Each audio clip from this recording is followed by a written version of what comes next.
여러분께서는 지금 경제학자 곽수중이 보는 새로운 시사, 곽수중의 뉴스 정면 승부와 함께하고 계십니다. 네, 팩트 진금 승부 트루맨 진행하고 있습니다. 팩트 체커 우리 김진일 대표하고 그다음에 한국경제TV의 반기훈 기자 나오셨고요. 아까 3부에서 말미를 우리 김진일 팩트 체커한테 드린다 그랬는데 한번 계속해 주시죠. 예. e스포츠 협회를 좀 설명을 드려야 될 것 같아요. 네. 그러니까 왜냐하면은 그 미르나 K스포츠 재단 같은 경우에는 뭐 소위 말해서 작심을 하고 돈을 뜯어내려고 이렇게 만든 거잖아요. 최순실. 근데 e스포츠 협회 같은 경우에는 이제 한국에서 이제 그 90년대 작심을 하고 뜯어내는 까지 확인 안 됐습니다. 뭐 어쨌든 재판 과정에서 이제 드러날 거고요. 그렇게 알려져 있고요. e스포츠 협회 같은 경우에는 이제 1990년대 말 99년, 98년 이때 이제 한국에서 스타크래프트가 엄청 뜨지 않았습니까? 그러면서 이제 프로게이머라는 직업이 생겨요. 그러면서 처음에는 이게 한국 프로게이머 협회였어요. 근데 이제 돈이 된다라고 보니까 기업들이 팀을 만들어서 이렇게 들어오기 시작해요. 그래서 그런 기업들이 중심이 돼가지고 우리가 그러면 e스포츠 협회를 만들자라고 해서 만든 거거든요. 그래서 거기에 들어온 기업들이 한국을 대표하는 기업들이에요. 사실은 SK텔레콤, KT, 삼성전자, CJ 막 이런 식으로 대기업들이. 근데 이거는 뭐 어떤 목적이 있었냐면은 젊은 세대 10대, 20대에서 게임이 엄청 뜨니까 이들을 대상으로 마케팅, 홍보를 좀 해야 되겠다라는 생각에서 이제 다 뛰어들었습니다. 근데 문제는 이것도 이제 일종의 스포츠잖아요. 이제 뭐 인정 안 하시는 분들도 있지만은 그러면은 어떤 뭐 축구협회, 농구협회 다른 협회들이 다 있고 그런 데들도 문제가 많잖아요. 사실은 보면은. 근데 e스포츠 협회는 모든 협회 중에서 가장 엉망인 데예요. 왜냐하면 이 전통이 없고요. 스포츠라는 게 이게 그때는 스타크래프트가 떴지만 그 이후에는 다른 게임이 뜨면서 막 중구난방이 되고 막 규제도 없고 막 그러면서 다 기업들이 막 중구난방으로 막 자기 이권만 챙기려고 하고 투자도 안 하고 그러면서 협회가 엉망이 되고 욕을 엄청 먹었습니다. 근데 정치권에서 가장 게임에 관심이 있었고 했던 그 의원이 전병헌 의원이에요. 이분은 그러니까 아주 오랫동안 e스포츠에 대해서 관심이 있었고 그래서 뭐 게임 코스프레 같은 것도 막 하고 막 그래서 게임을 좋아하는 사람들은 굉장히 지지를 했던 분이에요. 그래서 전병헌 의원이 e스포츠 협회장을 맡아달라는 어떤 청원 같은 것도 했어요. 그래서 사실은 전병헌 의원이 2013년에 이제 e스포츠 회장을 맡았고 그래서 사실 그 좀 복잡했던 문제들을 굉장히 많이 해결을 했어요. 롤드컵 같은 것도 유치를 했고요. 저작권 문제, 뭐 게임 회사와의 저작권 분쟁이 있었거든요. 블리자드나 뭐 라이엇이나 이런 게임 회사들 저작권 문제도 해결을 했고 하면서 굉장히 현안들을 많이 정리한 것도 사실입니다. 그래서 그러니까 롯데 홈쇼핑이 사실은 이렇게 후원을 한 게 좀 어색하긴 하지만은 사례가 없는 건 아니에요. 이를테면은 대한항공 같은 경우는 전혀 게임하고 상관이 없는데 이런 이 e스포츠 협회에 이제 후원을 하기도 했거든요. 그러니까 이렇게 뭐 아니면 온게임넷 이런데 그 스타크래프트 메인 스폰서로 그래서 젊은 사람들의 마케팅으로 이렇게 하는 거라서 아예 전례가 없는 건 아니고요. 다만 이제 시점이 굉장히 롯데가 평소에 안 하던 소위 말해 안 하던 짓을 하니까 굉장히 이상하다라는 이제 그런 타이밍상의 그런 문제는 있는 것 같습니다. 알겠습니다. 반경 기자님. 네네. 아까 사실은 이제 저 e스포츠에 대한 부분은 이제 김준일 선배께서 얘기를 잘 해주신 것 같고요. 정리가 잘 된 것 같고요. 제가 아까 한 가지 좀 그 말씀을 못 드린 게 있어서 아까 이제 롯데 홈쇼핑이 홈쇼핑 그 재승인 그 전에는 되기 전에는 이제 전명훈 전 수석이 이제 재승인 하려면 더욱더 까다롭게 해야 된다 이렇게 주장을 하다가 롯데 홈쇼핑 이제 후원금을 e스포츠에 낸 뒤에는 롯데 홈쇼핑은 뭐 착한 업체라고 칭찬을 했다. 사실 뭐 이런 보도가 있었고 이게 상당히 좀 많은 그 회자가 됐잖아요. 그렇죠. 아까 잠깐 설명을 해 주시긴 했는데 이거는 이제 홈쇼핑의 재승인 부분하고는 약간 그 결이 좀 다릅니다. 다시 보셔야 되는 게 당시에 이게 가짜 백소 제품 사태가 있었어요. 그렇죠. 홈쇼핑에서 이제 판매를 했는데 백소라는 그 건강식품이나 제품을 판매를 했는데 이게 알고 봤더니 뭐 가짜다 아니다 뭐 이제 그 관련해서 논란이 있었습니다. 그래서 이거를 제품을 환불해 달라 이제 소비자들이 다 이제 전화기에 불통이 났죠. 난리가 났었는데 그때 당시에 이 홈쇼핑 업체가 다 백소를 하나같이 다 팔았어요. 다 팔았는데 이 환불을 해주는 그 정책은 다 달랐습니다. 근데 이 중에서 글쎄요 롯데 홈쇼핑이 어떤 마음으로 그랬는지 모르겠지만 그때 당시 어쨌든 대처를 잘한 편이었습니다. 전량을 보상을 한다 우리는 그리고 뭐 다른 홈쇼핑 같은 경우는 이미 뭐 그 사가신 분들이 이제 드신 부분은 안 된다. 뭐 이런 식으로 해서 다 정책이 네. 환불 정책이 들락날락 들쑥날쑥했던 겁니다. 그래서 이 부분에 대해서 좀 가이드라인을 제시를 해주고 다 같이 좀 똑같이 가야 되지 않겠냐라고 얘기를 하면서 롯데 같은 경우는 L이라고 했죠. L사 같은 경우는 그래도 좀 잘한 편이다라는 그런 뉘앙스로 발언을 한 거거든요. 그래서 이 부분에 대해서는 약간 이제 뭐 갑자기 이제 후원금이 들어와서 착한 홈쇼핑이다 칭찬을 했다. 이런 부분은 약간 좀 과도한 그런 부분이 있는 것 같고요. 예. 네, 계속하시죠. 이런 부분에서 좀 한 가지 더 말씀을 드려야 될 부분이 뭐냐면 이제 롯데홈쇼핑 아까 제가 그 초반에 말씀드렸지만 롯데홈쇼핑 이 모든 문제의 근원은 롯데홈쇼핑이라는 회사가 그 홈쇼핑 회사를 운영을 하면서 납품업체와의 관계 그리고 운영하는 경영 방식에서 나오고 있습니다. 제가 아까 뭐 갑질 문제라고 했는데 이 재승인 심사를 앞둔 시점이에요. 2015년 4월 그 시점인데 그 2014년으로 돌아가 봅니다. 그때 그 검찰이 롯데홈쇼핑 임직원들에 대해서 수사를 합니다. 뭐였냐면 롯데홈쇼핑 임직원들이 이제 방송 출연이라든지 그 롯데홈쇼핑 그 시간대 프라임 시간대죠. 좋은 시간대 납품업체에게 이제 배정을 해주겠다라고 하면서 납품업체로부터 거액의 돈 또는 그림 뭐 승용차까지도 챙긴 혐의가 드러납니다. 임직원들이 납품업체에게 요구를 한 거예요. 그리고 이제 심지어 이혼한 아내의 생활비, 뭐 아버지 도박비까지 납품업체 너네들이 갚아라. 이런 식으로 떠넘겼습니다. 이게 검찰 수사에서 드러났고 그래서 당시 이제 대표였죠. 신원 전 대표를 비롯해서 전현직 임직원들 8명이 구속이 되고 관련자들이 무더기로 이제 입건이 되고 기소가 됐습니다. 그렇게 해서 바로 다음에 이제 그 홈쇼핑 방송 허가 재승인을 받아야 되는 시점이 왔는데 롯데홈쇼핑으로서는 지금 속이 타는 거죠. 이렇게 잘못을 크게 저질렀는데 이걸 어떻게 해야 되냐. 그래서 그때 구원투수로 나선 사람이 지금 현재 문제가 되고 있는 강현구 사장입니다. 그래서 이분이 롯데홈쇼핑의 그 방송을 계속하게 만들어야 하니까 전방위적인 로비를 그때 당시에 이제 시작을 한 거예요. 그래서 이제 회사 돈도 횡령을 하고 그 가운데서 또 돈을 쪼개서 그 미방위 의원들이라든지 다른 그 의원실로 후원을 하고 그때 당시에 e스포츠에도 또 이제 뭐 돈을 후원을 안 해 이런 얘기가 이제 오고 갔고 그래서 지금 이 로비 문제가 여기까지 불거진 겁니다. 그래서 이 어떻게 보면 제가 아까 초반에 잠깐 말씀드렸지만 이게 그 홈쇼핑 업체의 오랜 관행이기도 하고 가장 근절되지 못하는 그런 불공정 행위거든요. 여기 이 부분을 뜯어고치지 않으면 이런 로비라든지 이런 부분이 계속해서 있을 밖에 없는 그런 상황입니다. 두 가지 방법이 있는 것 같아요. 말씀 듣고 보니까 하나는 로비법을 만들어서 투명하게 로비를 하도록 해주거나 아니면 두 번째는 아예 로비를 못하게 하려고 그러면 지금 제가 말씀을 드렸습니다만 질문을 두 분께 드렸습니다만 청취자분 7757번도 지금 문자를 보내주셨어요. 홈쇼핑 거래업체입니다. 홈쇼핑이 이유 없이 왜 관계도 없는 e스포츠 협회에 3억이나 스폰을 할까요? 홈쇼핑은 게임업계와 아무런 상관이 없습니다. 이렇게 보내셨습니다. 물론 아까 우리 김준일 팩트체커가 대한항공도 어떤 게임업체에 젊은이들의 어떤 이미지 메이킹을 위해서 협찬을 했다고 전례가 있다고 했지만 한 번의 전례였고 그게 별달리 그렇게 큰 효과를 보지를 못했는 것 같고 두 번째는 우리나라 대기업이 아니면 기업이 그렇게 쿠션을 3개 정도 넣을 만큼의 이 마케팅을 생각하면서 전략을 짜는 기업들이 별로 없다고 저는 보거든요.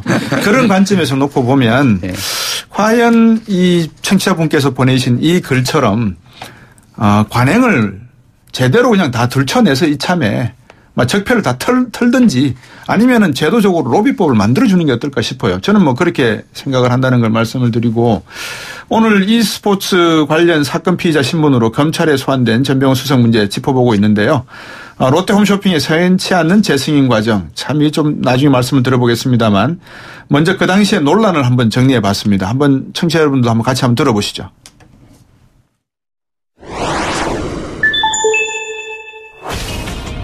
이른바 갑을 관계를 악용해 납품업체에게 뒷돈을 챙겨온 롯데 홈쇼핑 신원 전 대표 등 전현직 직원들이 무더기로 재판에 넘겨졌습니다.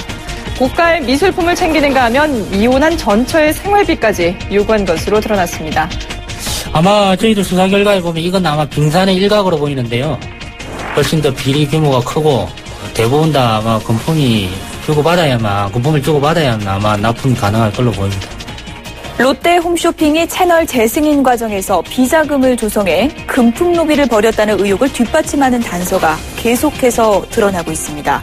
이른바 상품권 깡으로 비자금을 만드는가 하면 대표이사까지 대포폰을 쓴 것으로 조사됐습니다. 오늘 그 영장 구속영장이 기각됐는데 한 말씀 더 해주세요. 이 수집 수사가 진행될 겁니다. 저희들이 최선을 다해서 소명할 부분들은 조명을 하도록 하겠습니다. 전병헌 전 수석의 주장은 미서진들의 일탈 행위인 것이고 롯데홈쇼핑 문제는 롯데홈쇼핑의 재인가 문제였다 그러는데 이것은 4월이 이미 났다. 제가 만난 것은 그 강 사장을 만난 것은 5월에 만나서 협의한 것이기 때문에 그 당시에도 이방희 간사가 아니었다.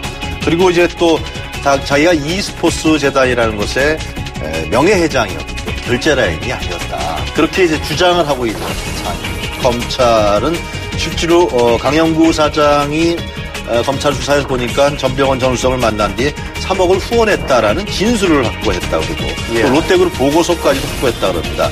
e스포츠와 게임 산업을 지원 육성하는데 사심 없는 노력을 해왔을 뿐 그 어떤 불법 행위에도 관여한 바가 없음을 다시 한번 분명하게 말씀드립니다.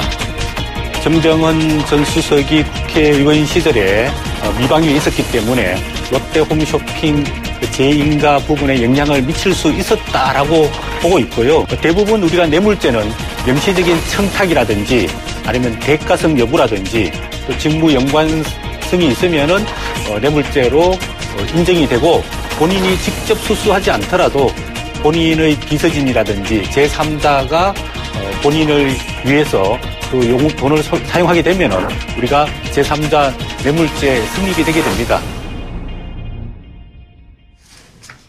네, 팩트체크 승부 트루맨 진행하고 있습니다. 팩트체크 전문 미디어 뉴스톱의 김준일 팩트체커 또 한국경제TV의 방기훈 기자와 함께하고 있는데요. 방금 청취자 여러분들께서 저희들이 준비한 컷 내용 들으셨습니다. 들으신 내용은 2014년 당시 롯데홈쇼핑 신원 대표이사 그리고 전현직 간부들의 비자금 조성 혐의 관련된 보도 그리고 이어서 2016년 롯데홈쇼핑이 방송사업 허가 연장을 위해서 정관계 로비를 벌였다는 비자금 의혹 관련 보도 이후 검찰 조사 과정에서 강영구 당시 롯데홈쇼핑 사장의 입장 그리고 또 전병헌 전 수석의 의혹 관련 수사 전망에 대한 전문가들 의견 들어보셨는데요. 제가 지금 남은 시간에 짚어보고 싶은 게 딱 두 가지입니다. 하나가 뭐냐면요.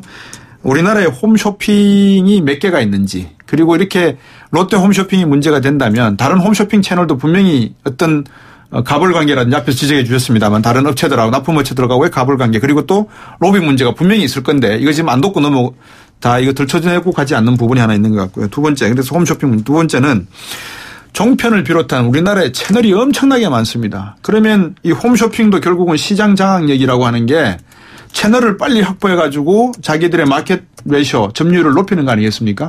그러면 지금 이 홈쇼핑의 이 채널 점유율이 어떻게 돌아가고 있는지 이 전략은 어떻게 가고 있는지 여기에 대한 또 이 미방위의 어떤 로비 문제 방송통신위원회 문제 이 문제를 또 한번 짚어보고 싶습니다. 먼저 김준일 팩트체크 첫 번째 거 한번 여쭤볼까요? 우리가 지금 전체 채널이 한 몇 개 정도 되고 홈쇼핑. 예. 일단 그 사업자는 현재 지금 7개 맞네. 7개인 걸로 알고 있는데 이게 이제 서브 채널이라고 해야 되나요? 이런 것들이 지금 굉장히 많아서 사실은 1, 제가 2, 3 이래가지고요.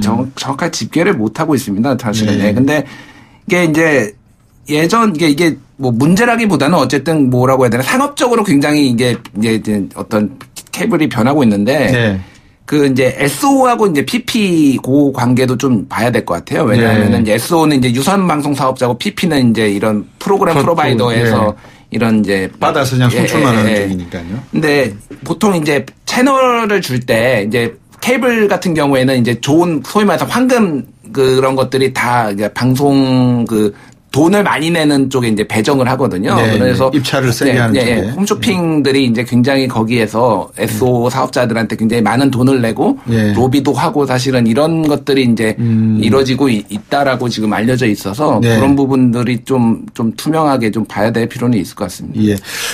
방기훈 기자님. 채널 돌리다 보면 7번하고 9번 사이에 그렇죠. 9번하고 11번 사이에 반드시 홈쇼핑이 들어가게 돼 있습니다. 그 돈이 상당히 많이 들 것 같아요. 그죠? 그럼요. 그렇게 그 앞자리 그리고 네. 좋은 그 채널을 얻기 위해서는 굉장히 많은 사용료를 내는 걸로 알고 있고요. 네. 그리고 또 아까 이제 김준일 선배께서 말씀하셨지만 좋은 채널을 이제 뺏기지 않기 위해서 네. 그 굉장히 또 많은 공을 들인 걸로 알고 있어요. 요새는 이제 케이블 SO뿐만 아니라 IPTV도 이제 케이블만큼 성장을 했지 않습니까? 그렇죠. 어떻게 보면 시장을 양분하고 있는 그런 상황인데 이제 IPTV 쪽에도 이 통신 사업자들에게 이 홈쇼핑 PP들이 굉장히 많은 공을 들이고 있다. 그리고 보면은 채널을 아까 말씀하셨지만 이제 그 앞부분에도 이제 메인 이제 홈쇼핑 채널들이 있고 채널을 계속 돌리다 보면은 하나 건너서 또 하나 나오고 이제 홈쇼핑이 서브 채널들이 1, 2, 3까지 계속해서 나오거든요. 어떻게 보면 이제 그 TV를 보는 시청자 입장에서는 어떻게 보면 질릴 정도로 계속해서 나옵니다. 그럼요. 이게 그 아무 생각 없이 보다 보면 또 이거를 사람이 습성이라는 게 그 소비가 그냥 이루어질 수밖에 없는 그리고 이제 어떻게 소비를 너무나 이제 좀 계속해서 쉽게 강요를 한다시피 할 정도로 과하게 지금 채널들과 홈쇼핑 채널들이 몰려 있는 것도 사실입니다. 그리고 아까 이제 홈쇼핑들이 이제 롯데 홈쇼핑뿐만 아니라 여러 가지 문제점을 안고 있다 제가 계속 말씀드리기도 하고 아까 말씀하셨지만 사실 이 공정위에서 계속해서 이 홈쇼핑 업체들에게 이 문제를 제기하고 과징금을 부과를 합니다. 2015년에도 공정위가 6개 홈쇼핑 업체가 납품업체에게 판촉비를 부당하게 또 전가를 했다. 여러 가지 판촉 비용이 들 거 아닙니까? 그런 거를 납품업체 분들에게 부당하게 내라라고 강요를 한 거예요. 그래서 이거 적발이 또 됐습니다. 그렇게 해서 시정명령을 내렸고 과징금도 143억 정도를 부과를 했어요. 그러고 나서 계속해서 이제 문제가 불거지고 이렇게 지탄을 받았지만 올해도 올해 9월에도 방송통신위원회가 또 이제 여러 가지 납품업자에게 뭐 사전 영상 제작 비용의 전부 또는 일부를 또 부담을 시킨 TV 홈쇼핑 사업자들에게 또 시정 조치를 명령을 했어요. 그러니까 어떻게 보면 이제 시정 조치가 내려오고 과징금 정도 맞지만 이 정도 가지고는 홈쇼핑 업체들이 크게 반성하지 않고 움직이지 않는다. 어떻게 보면 여기에 대한 방증이라고 볼 수 있겠습니다. 그 말씀을 쭉 듣고 보니까 이게 지금 그 통신 사업자라든지 이렇게 경쟁자가 많아지면 오히려 경제학 원론에서 나오는 완전 경쟁이 되면 가격도 떨어지고 소비자들에게 편익이 돌아가야 되는데 오히려 자기들이 전체 시장을 점유하는 형태로 가게 되면서 독점이나 과점 형태로 가게 되고 단합이 이루어지게 될 수 있고 대기업들 중심으로 해서요. 그러면 거기에 방송에 홈쇼핑에 물건 한번 팔아보고자 하는 중소기업이나 중견기업에게는 기회가 없고 대기업 제품들이 그냥 선전 광고 효과를 내기 위해서 그냥 저리로 그냥 가면서 팔리게 되는 점점 더 시장을 왜곡시키는 기능도 강화될 가능성이 높겠어요. 그죠? 맞습니다. 사실은 이제 저희가 계속해서 납품업체에게 갑질했다 말씀을 드렸지만 그러니까요. 그 수수료도 굉장히 높게 책정이 돼 있거든요. 프라임 시간대를 한번 따고 나면 이제 그 홈쇼핑에서 쉽게 얘기하면 밀어준다고 하죠. 이 제품을 특정 시간대에 굉장히 많은 인력을 투입해서 화려하게 만들어주고 이렇게 해줄 테니까 거기에 대한 수수료나 이런 이익 배분 같은 거를 굉장히 좀 납품업체에게는 박하게. 그럼에도 불구하고 납품업체 같은 경우는 자신들의 물품을 선보일 그런 시장 자체가 많지 않으니까 그쪽에다가 이제 부탁을 할 수밖에 없는 그런 상황입니다.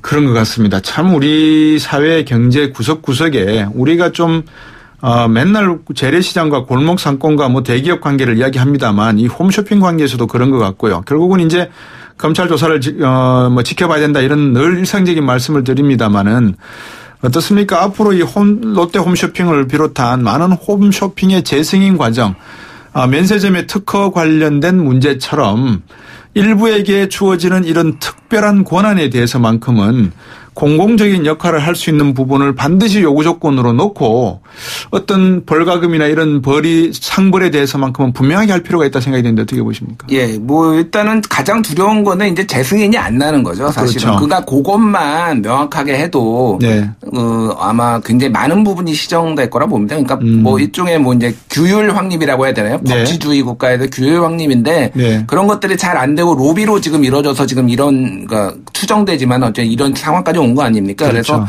그런 것들을 좀 바로잡을 필요가 있고요.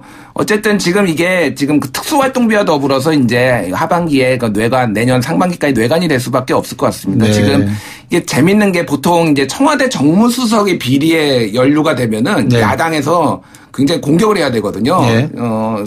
적폐는 청와대다 이렇게. 근데 입을 다물고 있어요. 네. 입을 다물고 있고 오히려 전병헌은 제물로 지금 사정 작업에 들어간 거 야당을 죽이려는 거 아니냐 그러면서 막 하고 있거든요. 이게 무슨 얘기냐면 사실은 당시 전 정권에서 야당이었지 않습니까? 지금 그러면 그 당시에 전병헌 한 명이면은 도대체 그 당시 여당의 실세들은 얼마나 많이 연루가 됐겠습니까? 그런 것들에 지금 굉장히 떨고 있고 사실은.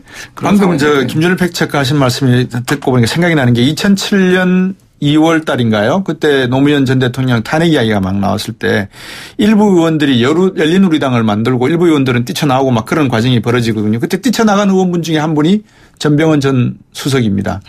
이거 미운털 박힌 거 아닌 거죠? 너무 음모론적으로. 아니, 음모론을 말씀하시니까 저도 음모론적으로 다른 방향에서 균형을 맞춰야 되잖아요. 아니, 저는 음모론이 아니라 실제 뭐 김성태 의원이 전병헌을 제물로 야당에 대한 대대적인 칼부림에 나서려고 한다 이렇게 발언을 하셨어요. 그렇게 말씀해 주시면 인용된 게 되고 김준일 팩트체크가 말씀하신 게 아닌 게 되기 때문에. 그렇죠. 좀 날짜가 공교롭게도 이제 전병헌 수석 사퇴 의사 밝힌 날에는 원유철 의원 쪽을 압수수색을 했고요. 그렇죠. 전석이 이제 피의자 신분을 출석한 오늘은 또 공교롭게도 최경환 의원 자택하고 의원실에 대한 압수수색이 이루어졌거든요. 이게 약간 좀 톱니바퀴처럼 앞뒤로 이제 왔다 갔다 하니까 이제 그런 식으로도 이제 해석하시는 분들이 계신고. 간단하게 이제 뭐 정리를 해야 될 것 같습니다. 뭐 홈쇼핑 이야기뿐만이 아니고 면세점 특자가 붙는 것들, 특수활동비, 특허권, 뭐 면세에 관한 어떤 특별권 뭐 이런 것들이 붙는 것은 반드시 뭔가 좀 구린 부분이 지금까지는 있어 왔다. 이거를 관례로 이해하고 관행으로 눈 감고 넘어가기에는 도저히 용납이 안 되는 부분이다. 촛불이 켜진 이유는 구석구석까지 이런 것들을 좀 밝혔으면 하는 게 우리의 소망이었다면 아까도 말씀드렸지만 제도적으로 로비법을 아예 만들든지 아니면 벌을 엄격하게 해서 두 번 다시는 이런 것을 못하도록 하는 것이 방법이 아니겠나 생각을 정리를 해보겠습니다. 오늘도 팩트체크 금승부 트루맨 시간 팩트체크 전문 미디어 뉴스톱의 김준일 팩트체커 그리고 정말 미남이십니다. 한국경제TV의 방기훈 기자와 함께했습니다. 고맙습니다. 네, 고맙습니다. YTN 뉴스 FM 뉴스 정면 승부 오늘 준비한 내용 여기까지고요. 춥습니다. 잘 단디하시고요. 내일 뵙겠습니다. 곽수영이었습니다. 고맙습니다.